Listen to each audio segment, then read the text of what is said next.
বাংলাদেশ জাতীয়তাবাদী দল বিএনপির সংগ্রামী মহাসচিব, তাকে অসংখ্য ধন্যবাদ। আমি মোহাম্মদ রাশেদ খান 2018 সালের কোটা সংস্কার আন্দোলন থেকে আপনাদের সাথেই ছিলাম। কিভাবে রাজপথে সংগ্রাম করেছি আপনারা সবাই জানেন, সাংবাদিক ভাইয়েরা।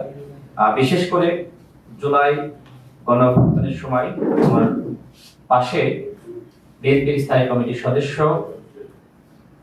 জনাব সালাউদ্দিন আহমেদ এবং আমি রাশেদ খান, গণ অধিকার পরিষদের সভাপতি নুরুল হক নূর, আমরা তিনজন একসাথে এই আন্দোলন সংগ্রাম সমন্বয় করার কাজ করার সুযোগ হয়েছে। এবং আমাদের সংগ্রামী মহাসচিব এই সময় তিনি গ্রেপ্তার হন, বিএনপির সংগ্রামী মহাসচিব আমাদের সালাউদ্দিন আহমেদ ভাই, তিনি ইন্ডিয়া থাকলেও এই আন্দোলনকে যেভাবে সমন্বয় করেছেন, এবং আমার ভূমিকা সম্পর্কে আসলে আমি বলতে চাই না, সালাউদ্দিন আহমেদ ভাই তিনি জানেন, তিনি বলবেন।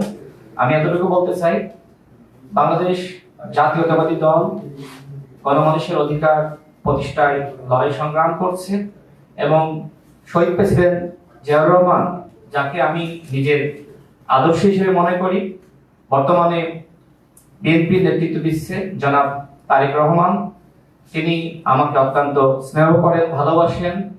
ফ্যাসিবাদ বিরোধী আমল থেকে তার সাথে আমার সম্পর্ক। আমি মনে করি নতুন বাংলাদেশ গঠনে তার নেতৃত্ব দেশ এবং জনগণের জন্য অত্যন্ত প্রয়োজন। আমি বিশ্বাস করি সংস্কার, বিচার এবং সুষ্ঠু নির্বাচনের ক্ষেত্রে জনাব তারেক রহমান গুরুত্বপূর্ণ ভূমিকা রাখবেন।